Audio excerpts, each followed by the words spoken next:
Supreme court ఇచ్చినటువంటి తీర్పు ఉమ్మడి ఆంధ్రప్రదేశ్లోని కానీ మరి ముఖ్యంగా తెలంగాణ రాష్ట్రంలో ఉన్నటువంటి మాదిగల జీవితాల్లో విప్లవాత్మకమైనటువంటి మార్పును తీసుకొచ్చినటువంటి చారిత్రాత్మక నిర్ణయంగా భావిస్తూ 3 దశాబ్దాల ఉద్యమానికి 3 దశాబ్దాల పోరాటానికి ఈరోజు పరిష్కారంగా 7 మంది జడ్జిలతో కూడినటువంటి ధర్మాసనం ఇచ్చినటువంటి తీర్పు ఎస్సీలలో వర్గీకరణ చేసి అధికారము 341A ఆర్టికల్ ఏదైతే ఉందో దాన్ని రాష్ట్రాల పరిధిలో రాష్ట్రాలకే అధికారాన్ని అప్పచెప్తూ ఇచ్చినటువంటి తీర్మానాన్ని హృదయపూర్వకంగా స్వాగతిస్తూ యావత్ తెలంగాణ మాదిగ ప్రజలందరికీ కూడా హృదయపూర్వక శుభాకాంక్షలు తెలియజేస్తూ నేను ఒక శాసనసభ్యుడిగా ఎంఆర్పిఎస్ నాయకుడిగా దశాబ్దాలుగా దాని మీద పోరాటం చేసి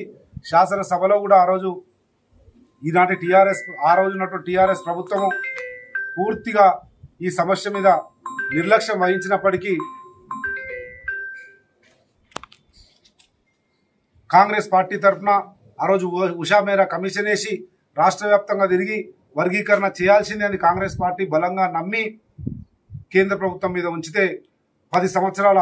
బీజేపీ పరిపాలనలో ఉన్నటువంటి నరేంద్ర మోడీ ప్రభుత్వం అక్కడ నిర్లక్ష్యం చేయడం, ఇక్కడ టీఆర్ఎస్ పార్టీ కూడా అఖిల పక్షాన్ని తీసుకొని పోయి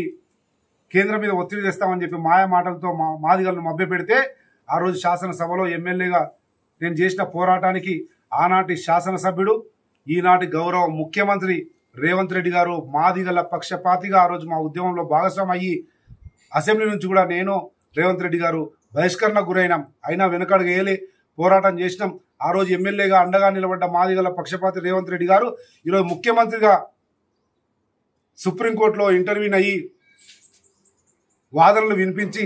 ప్రభుత్వం తరఫున కూడా వాదనలు వినిపించడం వల్లనే ఈరోజు విజయవంతంగా మాదిగల ఆకాంక్షలు మాదిగల చిరకాల కోరిక నెరవేరింది కనుక వారికి సుప్రీంకోర్టు ధర్మాసనానికి మరియు గౌరవ ముఖ్యమంత్రి రేవంత్ రెడ్డి గారు మాదిగల పక్షపాతిగా తీసుకున్న సాహసోపేత నిర్ణయం మరియు సుప్రీంకోర్టులో వాదనలు వినిపించినందుకు హృదయపూర్వకంగా ధన్యవాదాలు కృతజ్ఞతలు తెలియజేస్తూ మా జీవిత కాల ఆకాంక్ష ఆశయం నెరవేరింది కనుక ఈరోజు మాదిగలందరికీ పండుగ దినము. కాంగ్రెస్ పార్టీ ఆ రోజు సోనియా గాంధీ తీసుకున్నటువంటి సాహసోపేత నిర్ణయం ఉషా మేరా కమిషన్ వేయడము, దాని తదనంతరం జరిగినటువంటి అనేక పరిణామాలు, దాంతోపాటు అన్న మందకృష్ణ గారికి చేసినటువంటి పోరాటాన్ని కూడా ఏమాత్రం తక్కువ చేయకుండా వారికి కూడా హృదయపూర్వకంగా శుభాకాంక్షలు తెలియజేస్తూ ఈ వచ్చినటువంటి తీర్పును వెంటనే అమలు చేస్తాం. ఆల్రెడీ ఇచ్చినటువంటి నోటిఫికేషన్లో కూడా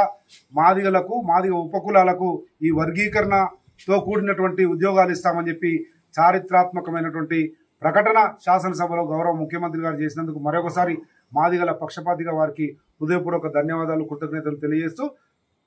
సుప్రీంకోర్టును కూడా స్వాగతిస్తా ఉన్నాం. కోర్టుల మీద ఇంకా నమ్మకం విశ్వాసం పెరిగిందన్న విషయాన్ని కూడా తెలియజేస్తూ మరొకసారి మాదిగ సోదరులందరూ కూడా హృదయపూర్వక శుభాకాంక్షలు తెలియజేస్తా ఉన్నాం.